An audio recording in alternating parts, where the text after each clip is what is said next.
शांति। आज 29 जून 2021। बाबा कहते, मीठे बच्चे तुम हो रूहानी पंडे।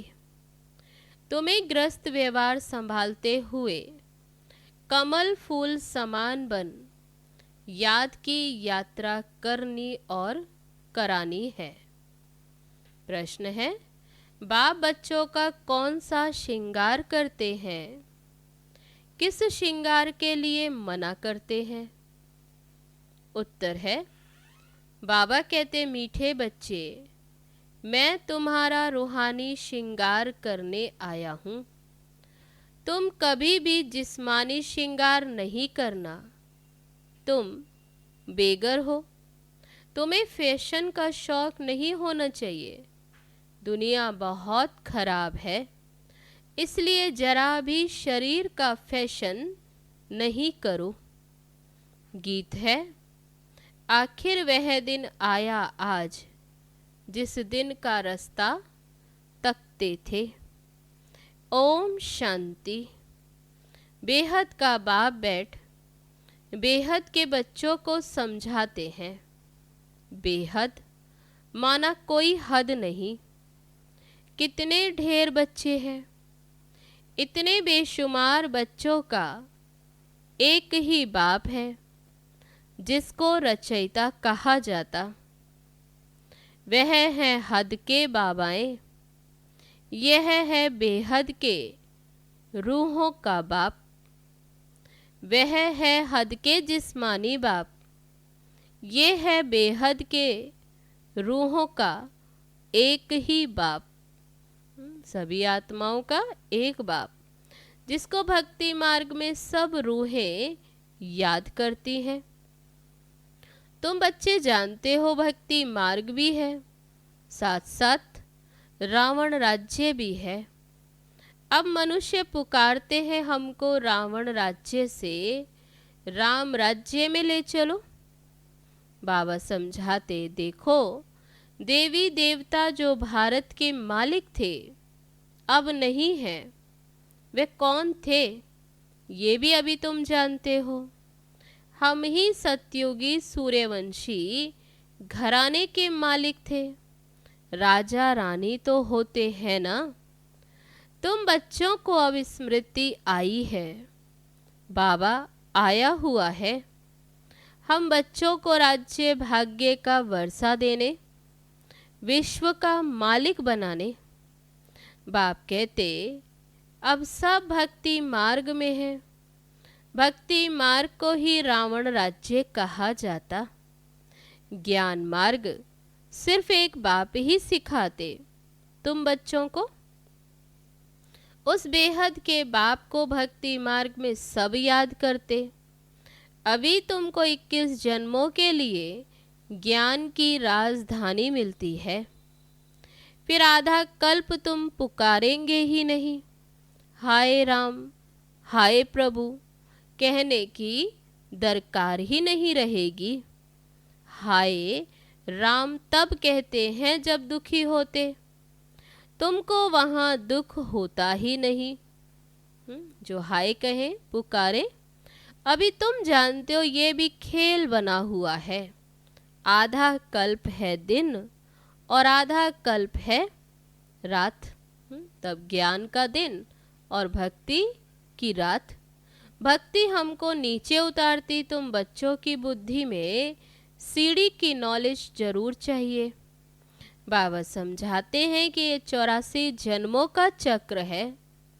इस चक्र को जानने से तुम चक्रवर्ती राजा बनेंगे।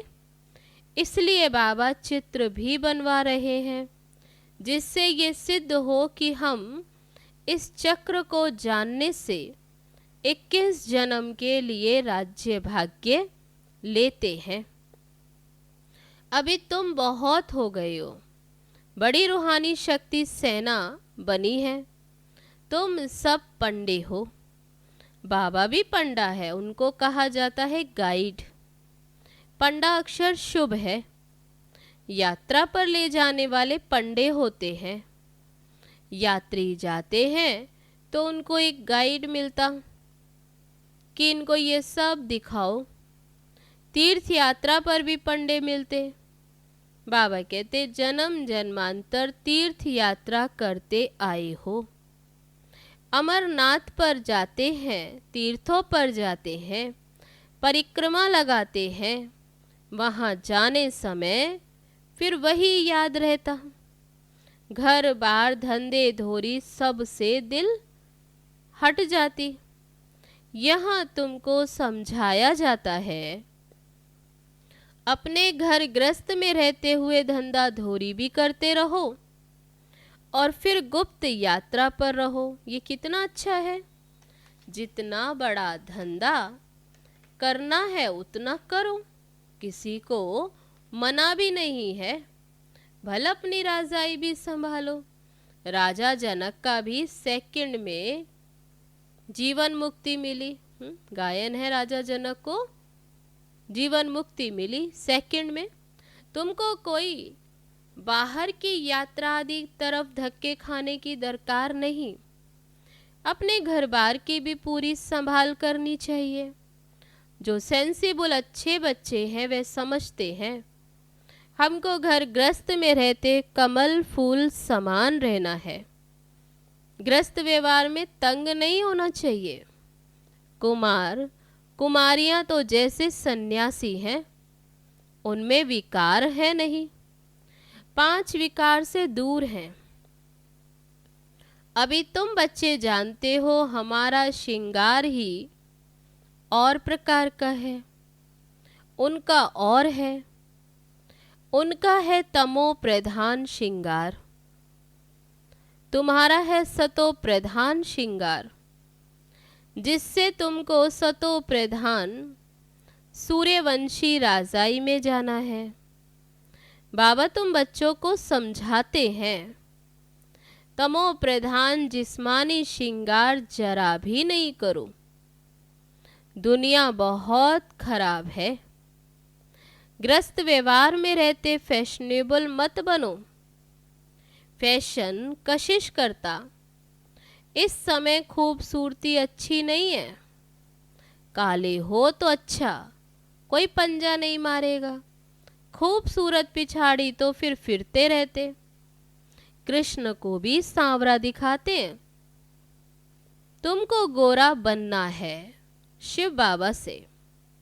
वे गोरे बनते हैं, बाबा कहते वे गोरे बनते पाउडर आदि से। कितना फैशन करते हैं, बात मत पूछो। साहूकारों की तो सत्यानाश है। गरीब अच्छे, कितना कुछ करते वे लोग तो बाबा कहते गरीब अच्छे। गाँवड़े में जाकर गरीबों का कल्याण करना, परंतु आवाज करने वाले बड़े आदमी भी चाहिए। फिर तुम सब गरीब हो ना, कोई साहूकार है क्या? तुम देखो कैसे साधारण बैठे हो। बंबई में फैशन देखो तो क्या लगा पड़ा। बाबा पास मिलने आते हैं तो कहता हूँ तुमने ये जिस्मानी श्रृंगार किया है, अब आओ तो तुमको ज्ञान श्रृंगार कराएं, जिससे तुम स्वर्ग की परी 21 जन्मों के लिए बन जाएंगी, सदा सुखी बन जाएंगे, ना कभी रोएंगे ना दुख होगा। अभी ये जिस्मानी श्रृंगार तुम छोड़ दो, तुमको हम ज्ञान रत्नों से ऐसा फर्स्ट क्लास श्रृंगार कराएंगे जो बात मत पूछो। अगर मेरी मत पर चलेंगे तो तुमको पटरानी बनाऊंगा। ये तो अच्छा है ना।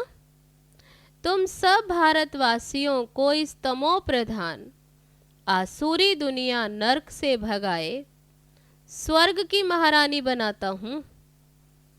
तुम बच्चे समझते हो, आज हम सफ़ेद पोश में हैं, दूसरे जन्म में स्वर्ग में सोने के चम्मच से दूध पिएंगे। ये तो बहुत छी दुनिया है। स्वर्ग तो स्वर्ग है, बात मत पूछो। यहाँ तुम बेगर हो, भारत बेगर है। बेगर टू प्रिंस गाया जाता है। इस भारत में ही फिर जन्म लेंगे। बाबा ने हमको स्वर्ग का मालिक बनाया था। रात दिन का फर्क है। बाबा कहते, बाबा स्वर्ग का मालिक बनाते, स्वर्ग में सुख में थे तुम, तो कितना रात और दिन का फर्क। महान गरीब जिनको खाने के लिए कुछ नहीं होता, उनको ही तो दान दिया जाता है। भारत ही महान गरीब है। बेचारों को ये नहीं पता कि इस समय सब तमो प्रधान है। दिन प्रतिदिन सीढ़ी नीचे ही उतरते रहते, अभी कोई सीढ़ी चढ़ नहीं सकते। 16 कला से 14 कला, फिर 12 कला, नीचे ही उतरते आए। ये लक्ष्मी नारायण भी पहले 16 कला संपूर्ण थे, फिर 14 कला में उतरते। ये भी अच्छी रीति याद करना है।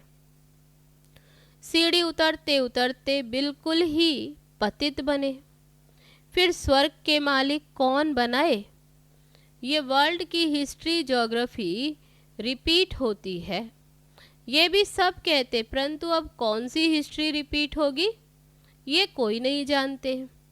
शास्त्रों में तो लिख दिया सतयुग की आयु लाखों करोड़ों वर्ष है। पूछो सतयुग कब आएगा, कहेंगे अभी 40,000 वर्ष पड़े हैं। तुम ये सिद्ध कर बतलाते हो कल्प की आयु ही 5,000 वर्ष है। वे सिर्फ फिर सतयुग को ही लाखों वर्ष कह देते। घोर अंधियारा है ना। तो मनुष्य कैसे माने कि भगवान आया होगा। वह समझते भगवान तब आएंगे जब कलयुग का अंत होगा। अभी तुम बच्चे इन बातों को समझते हो। विनाश सामने खड़ा है। बच्चों को समझाया जाता है कि विनाश के पहले बाबा से वर्षा तो ले लो, परंतु कुंभकर्ण की नींद में सोए पड़े। तो बाबा कहते कि बेचारे हाय हाय कर मरेंगे, तुम्हारी जय जयकार हो जाएगी। विनाश में होती ही है हाय हाय, विपरीत बुद्धि हाय हाय ही करेंगे। अभी तुम हो सच्चे की औलाद, सच्चे। नरक का विनाश होने बिगर स्वर्ग कैसे बनेगा। तुम कहेंगे ये तो महाभारत लड़ाई है, उनसे ही स्वर्ग के द्वार खुलने हैं। मनुष्य तो कुछ भी नहीं जानते। तुम्हारी बुद्धि में है कि हमको अभी दैवी स्वराज्य का माखन मिलता। वे आपस में लड़ते रहेंगे, है वे भी मनुष्य और तुम भी मनुष्य, परंतु वह है आसुरी संप्रदाय, तुम हो दैवी संप्रदाय। बाबा बच्चों को समझाते हैं, तुम बच्चों के अंदर में खुशी रहती। अनेक बार तुमने ऐसी राजधानी ली है जैसे अभी तुम ले रहे हो। वह आपस में 2 बिल्ले लड़ते हैं, माखन तुमको मिलता सारे विश्व की बादशाही का। तो माखन क्या है, सारे विश्व की बादशाही। तुम यहाँ आते ही हो विश्व का मालिक बनने। तुम जानते हो हम बाबा से योग लगाए कर्मातीत अवस्था को पाएंगे। वे आपस में लड़ेंगे, हम विश्व की बादशाही पा ही लेंगे। ये तो कॉमन बात है। वह बाहुबल वाले विश्व की बादशाही ले न सके। तुम योग बल से विश्व के मालिक बनते हो। तुम्हारा है ही अहिंसा परमो धर्म, दैवी धर्म। दोनों हिंसाएं वहां होती नहीं। सतयुग में बाबा कहते दोनों हिंसा नहीं होती, न काम कटारी की हिंसा जो तुमको आदि मध्य अंत दुख देती। ये किसको भी पता नहीं रावण राज्य कब होता। अभी पुकारते हैं कि आकर हमको पावन बनाओ, तो जरूर कभी पावन थे ना। भारतवासी बच्चे ही पुकारते हैं दुख से लिबरेट करो, शांति धाम में ले जाओ, दुख हर कर सुख दो। कृष्ण को हरि भी कहते हैं। बाबा हमको हरि के द्वार ले चलो। हरि का द्वार कृष्णपुरी, ये है कंसपुरी। ये कंसपुरी हमको पसंद नहीं है। माया मच्छंदर का खेल दिखाते हैं। अब ये तो तुम जानते हो कि रावण का राज्य द्वापर से शुरू होता। देवताएं जो पावन थे वह पतित होने शुरू होते हैं। इसकी भी निशानियां जगन्नाथपुरी में है। बड़े गंदे चित्र हैं, दुनिया में बड़ा गंदा लगा हुआ है। अभी बाबा कहते उन सब बातों से निकल परिस्तान में जाते हो। इस दुनिया में बहुत गंद है। बाबा कहते अभी तुम जाते हो परिस्तान में। इसमें बड़ी हिम्मत महावीर पना चाहिए। बाबा का बनकर पतित थोड़े ही बनना। वह समझते स्त्री पुरुष इकट्ठे रहे और आग न लगे, ये हो नहीं सकता। इसलिए हंगामा करते हैं कि यहाँ स्त्री पुरुष को भाई बहन बनाया जाता। ऐसा तो कहाँ लिखा हुआ नहीं। पता नहीं यहाँ कौन सा जादू है। अरे तुम ब्रह्मा कुमारियों के पास जाएंगे और बस तुमको वह वहाँ बांध रखेंगी। ऐसे ऐसे वहाँ बहकाते रहते हैं। ये भी ड्रामा में नूंद है। बाबा कहते हैं सब भी ड्रामा में नूंद। जिनका पार्ट होगा वे कैसे भी आ ही जाएंगे। इसमें डरने की बात ही नहीं। शिव बाबा तो ज्ञान का सागर, पतित पावन, सर्व का सदगति दाता है। ब्रह्मा द्वारा पतित से पावन बनाते हैं। ये अक्षर ऐसे बड़े लिखो जो कोई भी आकर पढ़े। तो बाबा कहते बड़े बड़े अक्षरों में लिख दो। पवित्रता पर कितने विघन डालते। बाबा कहते बच्चे किसी भी देहधारी में मोह की रग नहीं चाहिए। अगर कहाँ भी मोह की रग होगी तो फंस पड़ेंगे। यहाँ तो तुम्हें अम्मा मरे तो भी हलवा खाना है। बाबा सामने बिठाकर पूछते हैं कि कल तुम्हारा कोई मर जाए तो रोएंगे तो नहीं। आंसू आया तो फेल हुए। एक शरीर छोड़ दूसरा लिया, इसमें रोने की क्या बात है। दूसरा कोई सुने तो कहे मुख से अच्छा तो बोलो। अरे अच्छा ही तो बोलते। सतयुग में रोना होता ही नहीं। ये जीवन तुम्हारा उनसे भी ऊंच है। तुम हो सबको रोने से बचाने वाले। फिर तुम कैसे रोएंगे। तो बाबा कहते तुम तो औरों को रोने से बचाने वाले हो, तो तुम खुद कैसे रोएंगे।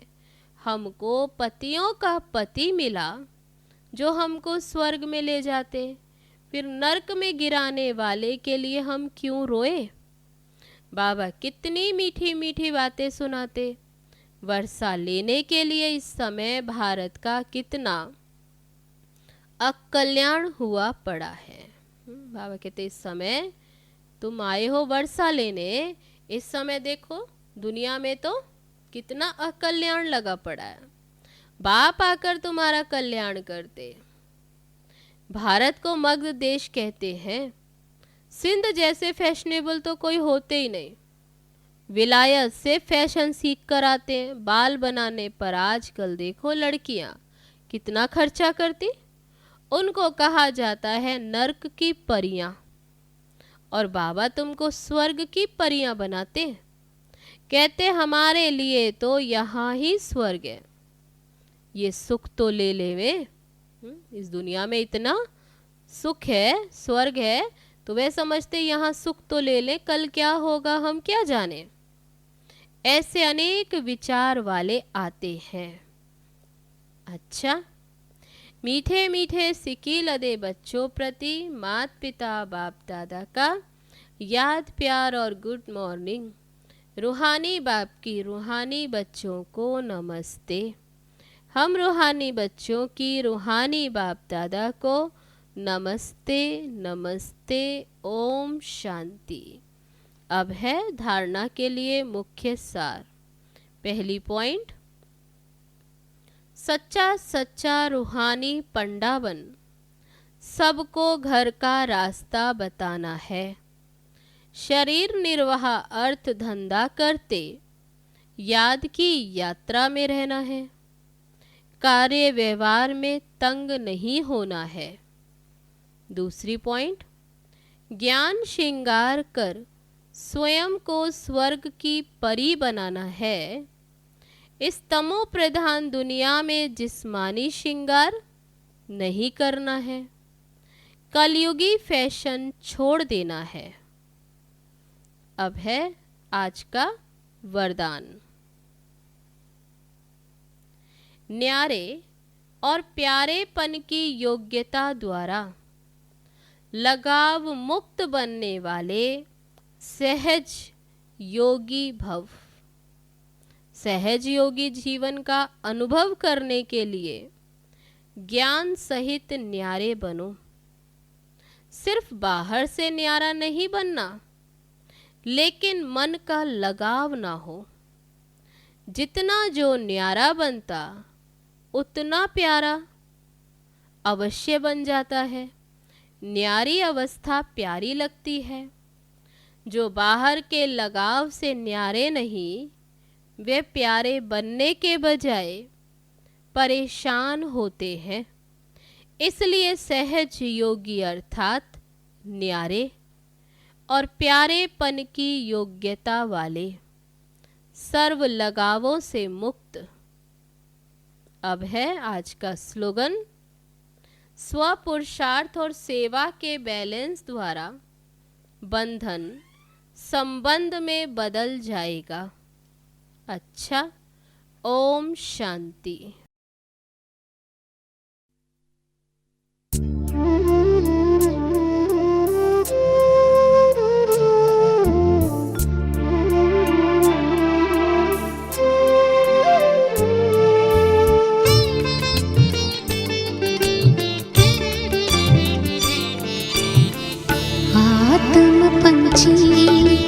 उड़ उड़ जाए,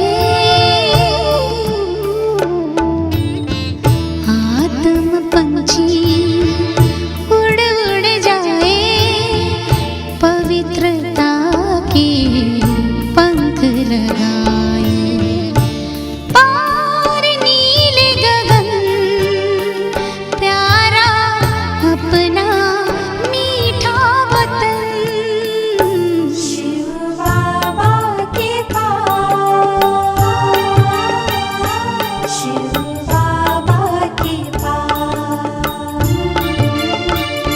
she